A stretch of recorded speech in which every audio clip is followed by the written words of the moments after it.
Do you want to learn everything you need to know about data warehouses and learn all of that in a combination of the important theory together with some hands-on practical experience as well?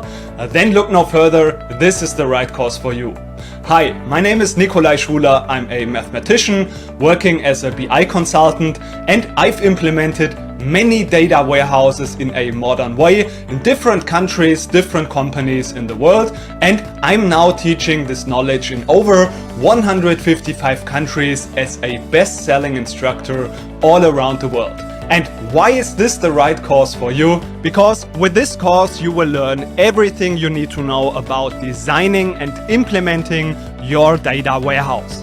Building data warehouses and modeling data is, along with data visualizations, one of the most important tasks in business intelligence, because this oftentimes is the basis of all of the reporting and data analysis. And in this course, you will learn everything from the basics to the architecture to dimensional modeling and how you can implement a data warehouse using ETL processes.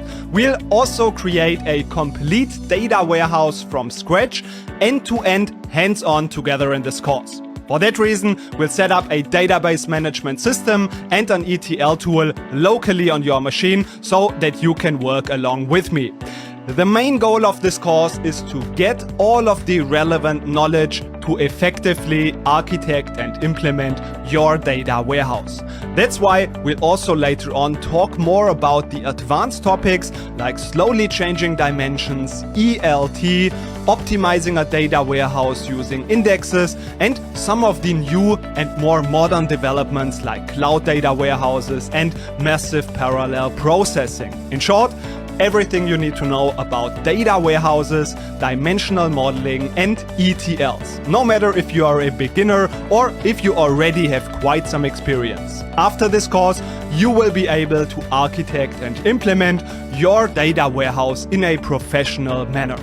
You'll get crystal clear explanations, 9 hours video lectures, quizzes, and hands-on demonstrations. And if you should ever get stuck, you'll get expert help as well. And all of that is of course backed by the no questions asked 30 days money back guarantee. And if that all sounds good to you, then click on the Enroll Now button and I'm happy to welcome you in the course.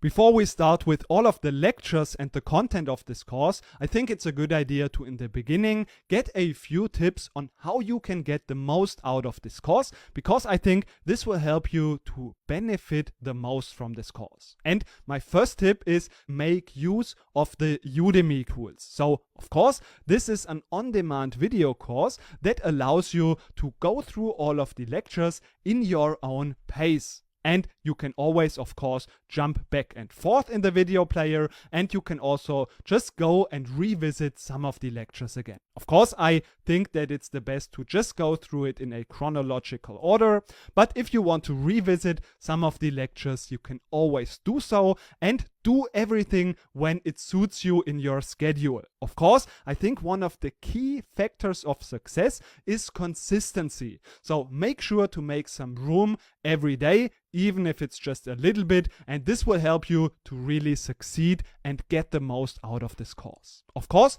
also I know that for some people I talk too fast, for some I talk too slow.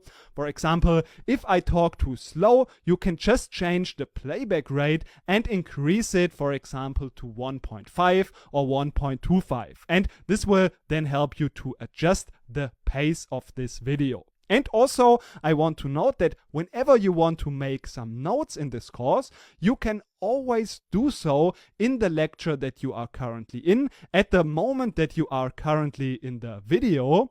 And then you can always just go to the notes section, and you can now, for example, in here at the moment 2:21, just create a new note. And you can just type it. This is a note. You can save it, and then it will also appear in the video and with the note that you have written here.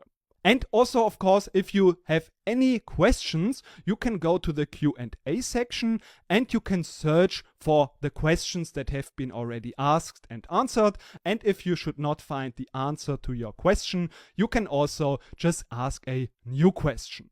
I just quickly want to note that very early in the course, you will be already prompted to leave a rating for this course. And I know this is very early, so that's why I want to just note I have no influence on when this is popping up. And if you don't feel ready yet, you can of course just click on Ask Me Later or Ask Me at the end of the course. Of course, I'm always super happy to receive a rating for this course, because this will not only help future students, but of course this will also help me to get this feedback. And of course, I hope that you will enjoy the course, and I will do my best to help you to get the most out of this course. And in this course, we have also some demonstrations included, and I recommend to not skip them, because they will help you to get a real feeling for the practical things in creating a data warehouse and how a data warehouse works. So that's why I recommend to go through the quizzes and also the hands-on demonstrations, and you can also set everything up together with me and do that also yourself. This will also help you to get the feeling of how things work in practice. And of course, as I've also already mentioned, if you should ever feel stuck or don't get some answer to some of your questions, then feel free to reach out in the Q&A section and ask a question. And I also want to encourage you that if you know the answer to some of the questions, you can also help other people in the Q&A section, and this will also help you to apply and test your knowledge. Of course, I will also be available in this Q&A section. And last but not least, I also want to note that with all of that learning, we should also enjoy it, because this is a great process that you're currently in, and that's why I want you to not forget about that this is a great opportunity, and that you also ideally not forget about enjoying this process, and don't pressure yourself, but take it as an opportunity. So now, with all of that being said, let's dive into the topics of this course. Before we dive into all of the content about how a data warehouse works and what we need to know about it, we first want to focus on what are we going to learn in this course exactly. This will help you to not lose sight of the main themes of this course. So we'll combine the relevant and important principles and theory, and we'll also do a little bit of practice, just so that you also get some practical knowledge. And with that, we want to get a comprehensive understanding about everything that is important in data warehouses. So in the beginning, we first want to talk about the basics of data warehouses. So what is a data warehouse, what it's used for, and what are the important terminologies. Then we want to go a little bit more advanced and have a look inside a data warehouse. So what are the components, what are the different layers, and the architecture of a data warehouse. Afterwards, we'll move on with understanding how we can design and set up our data warehouse. This is what we use dimensional modeling for. In that, we'll divide our tables into so-called facts and dimensions. And in the next two lectures, we'll dive deeper on both the facts and the dimensions. Also, we'll talk about slowly changing dimensions, a more advanced topic, which is a special type of dimensions. And then we get more practical, and we want to understand how we use a so-called ETL process that helps us to get the data from the data sources and integrate it and move it into our data warehouse. We'll talk also about ETL tools, and then we follow this up by creating our data warehouse hands-on. So this will be a hands-on case study that you can also follow along with me. Also, we'll talk about some new developments and what is the new thing of so-called ELT, and we'll compare it also to an ETL. And afterwards, we'll also want to move on with how we can use a data warehouse now, and we also again practically want to connect our data warehouse that we've set up with a BI application. In our case, we'll use Power BI. Then in the end, we'll also learn about some of the advanced topics like optimizing a data warehouse. We'll use indexes to increase the performance of our data warehouse. And in the end, we'll close things off with some of the new new developments, some of the new technologies. So what is the modern data warehouse? We'll talk about cloud and technologies like so-called massive parallel processing. So you'll see these are a lot of different topics, and I hope that you are now motivated, and that's why we also don't want to lose any more time, and let's jump right into it. So let's kick things off with the question, why do we actually need a data warehouse in our company? And to understand that and answer that question, we need to look at the two different purposes of how and why we use data in a company. The first and obvious one is for operational purposes. So we want to use the data to receive and fulfill orders, we want to receive complaints and react to them, and we want to use the data to fill up our stock and basically do all of the things that are necessary to keep our company operating and keep the wheel turning. And then, of course, we also want to use the data to make better decisions for the future and understand our company. So in here we want to have answers to the question like, what is the best category that we are selling products in? Or what is the number of sales that we have this month compared to last month? And of course, very importantly, what can we do to improve things in our company? So basically in here, we now want to evaluate the performance and make better decisions in the future. So while we have the operational data keeping, which we use to keep the wheel turning, in the analytical data processing, we now want to watch how that wheel turns and what we can improve in this company. So this operational data keeping is also referred to OLTP, which stands for online transactional processing. And analytical processing is referred to OLAP.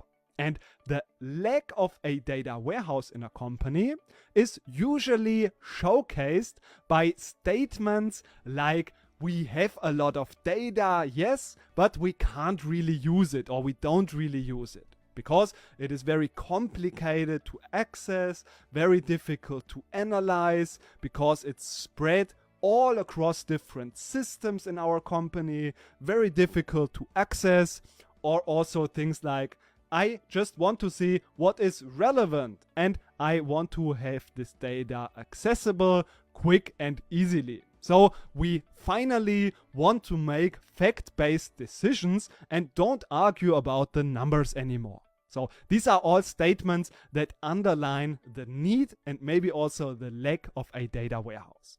So since we have those two different purposes, we also have very different requirements to those systems. So while in the operational data processing, we usually process one record at a time to keep the company operating, and we also usually want to enter some data or edit some data, and usually we are only concerned with current data. And for this reason, we usually don't keep a very long history of the data. And this is now very different in the analytical data processing. So in here, we analyze and get usually thousands and millions of records all at the same time. So for example, we want to analyze the average of the sales in the last 6 months. And in order to get this information quickly, it is very important to have a fast query performance. And also, we want to make sense of this data, and therefore we need context. So we want to analyze data over time or across multiple categories. And since we have those very different requirements, it makes a lot of sense to keep those different systems separated. And a data warehouse now is there to address the analytical data needs. So this is basically what a data warehouse is. It's a data location that is used for reporting and data analysis purposes. So that's basically the simple statement and definition of a data warehouse. But now in the next lecture, we want to understand things a little bit more and dive a little bit deeper in understanding what a data warehouse is. Now let's dive a little bit deeper into understanding what a data warehouse is. So we remember from the last lecture the very simple definition. A data warehouse is basically a database that is used and optimized for analytical purposes. So some of the things that are very important in a data warehouse is that it's very user-friendly, means it shouldn't be super technical, and also all of the names. This should be all very easy to understand and optimized for the users or data analysts to retrieve this data and process and work with this data. And something that also relates to that is that we need in this database a very fast query performance so that we can pull a lot of data and process this data very quickly. And also we want to, in general, just make this database as good as possible and optimize things to enable best and easy data analysis. And if we want to understand a data warehouse, we need to understand that, as we've mentioned, we have the two different systems. So we have the operational data systems. So these can be different data sources like sales data, our HR system, our CRM system, and all of these data systems have different formats. The data is in a different structure. And what we need to do is we need to bring all of that relevant data together and store it in a centralized location. And this is the process of data warehousing, and also this process is called ETL process. This is the most important process, and where, let's say, 80 or 90% of our time goes in if we are creating a data warehouse. So this ETL process stands for extract, transform, and load. So basically, we extract the data from these different sources so that we don't use their query performance and the resources and slow these systems down. We want to then transform the data, means that we want to integrate all of these different sources so that they are all in the same structure, that we can work with them, maybe the data is aggregated. And then, of course, in the last step, we want to load the data into our centralized location for data, which is our data warehouse that is now optimized for this purpose of data analysis. And this ETL process, we will also dive a lot deeper into the later lectures. How we can really build a data warehouse, how we can create this ETL process and model all of our data. But now let's just quickly summarize what the goal of our data warehouse is. So we've said that this is a centralized location where the data from different data sources is available in a consistent manner. This data must be very fast accessible. So we want to make a query and we want to retrieve the results very quickly. Also, so that we can analyze the data, it needs to be user-friendly. That means we need to make it and model it in a way that it's very easy to understand and everyone can easily work with it.